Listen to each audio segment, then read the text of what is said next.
चीज कहना चाहता हूं कि राजस्थान में अभी जो वर्तमान सरकार है उस पर खूब आरोप लगा कि ये माइनॉरिटी को ज्यादा सपोर्ट कर रही है ना, इसलिए माइनॉरिटी के जो लोग हैं वो ज्यादा संख्या में उनके साथ में है।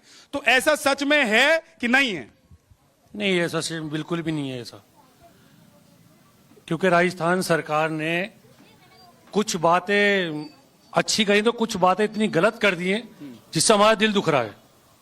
और अब कैसे हम सोच रहे हैं कि दूसरी पार्टी को लेके आएंगे, दूसरी पार्टी को हम लेके आएंगे, क्योंकि हम बहुत उपचा चुके हैं। हमारे साथ में क्या नहीं हो रहा, टोपी देख के हमें मार लेते हैं, हमारे साथ अत्याचार हो जाता, हमारी बहन बेटी सुरक्षित नहीं रह रही, क्या कोई बोलता नहीं है, बोले तो उसको जबान कर देते हैं। कोई कहता है कि पाकिस्तान भाग जाओ।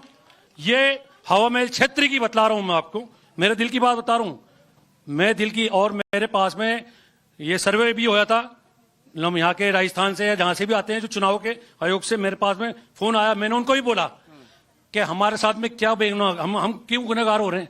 हम बेगुनाह, हम गुनहगार। कहीं जाते हैं अगर हम नारे लगाते हैं अपने हक के लिए, तुम पाकिस्तान से आए हो, पाकिस्तान भाग जाओ। ये कौन कह रहा? प्रशासन हमारे लिए, ये राजस्थान प्रशासन कह रहा है। राजस्थान प्रशासन बिल्कुल। लेकिन लोग, चर्चा तो ये हो रही है, क्योंकि देखिए मैं पूरे प्रदेश में घूम रहा हूं, चर्चा तो ये हो रही है कि अगर जयपुर में कोई कांड हो जाता है, कोई घटना घट जाती है तो सरकार तुरंत उसके लिए खड़ी हो जाती है। अगर उदयपुर में कोई घटना घटती है तो धर्म देखकर आरोप लगता है इस सरकार पर। बिल्कुल बिल्कुल सच है ये बात। अभी देखा है मैंने, हमने जब हमारे इस्लामी भाई, दीनी भाई का भी कत्लेआम हुआ, खुलेआम बिल्कुल, 10-12 आदमियों ने मिलकर मारा है, उसके ऊपर कोई कार्रवाई नहीं। उसमें दूसरी पार्टी कहती है तो आप लोग कांग्रेस के साथ नहीं जा रहे हैं? नहीं, बिल्कुल हम कांग्रेस के साथ नहीं जाएंगे। क्यों नहीं जा रहे हैं? कांग्रेस से उकता के हम अभी बतलाए, हम महेश जोशी की कहानी बतलाते हम। महेश जोशी की कहानी यह है कि साहब 4 साल थे तो बिल्कुल अच्छे हैं, और ये साल के अंदर हमारा सारा बेड़ा गर्क करके रख दिया। भू माफिया वालों के साथ में वो, उनके साथ में हमारी बहन बेटी सुरक्षित नहीं रह सकती, क्या क्या नहीं रह सकता। उसके लड़के ने क्या काम नहीं करा, सबको मालूम है, लेकिन मौन रख रखा है। सबको मालूम है लेकिन मौन रखा हुआ है।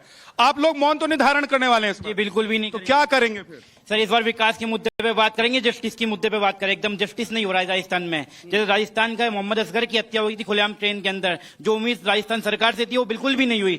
एकदम सिर्फ नाम का काम करा और कुछ भी नहीं किया। सिर्फ एक हमारे झुंझुना दे दिया है कि झुंझुना लो और बजाओ और कुछ भी मत करो। हम झुंझुने से परेशान हो गए ना, हमें बीजेपी चाहिए ना कांग्रेस चाहिए, जो हमारा विकास कर सके हमें वो चाहिए। लेकिन लोग तो कहते हैं कि भाई मुस्लिम समुदाय जो हैं वो शायद कांग्रेस के साथ ही जाएं। सर क्यों जाएंगे? जब उनका बेड़ा गर्क उन्होंने ही कराया सबसे ज्यादा, तो क्यों जाएंगे उनके साथ? सबसे ज्यादा बेड़ा गर्क किसी ने क्या है? तो वो कहते हैं सबसे ज्यादा योजनाएं, सबसे ज्यादा जो जल्दी काम होता है वो एक आप ही लोगों का होता है। सर आप जमीनी स्तर पर कभी भी देख लेना, किसी भी मोहल्ले में जो भी मुस्लिम माइनॉरिटी के मोहल्लों में सबसे ज्यादा गड्ढे हो, कुछ भी हो, सारी प्रॉब्लम उसी बस्ती में होगी जो इधर माइनॉरिटी ज्यादा होंगे। ऐसा क्यों सर? और बस्तियों में क्यों नहीं? ऐसा क्यों होता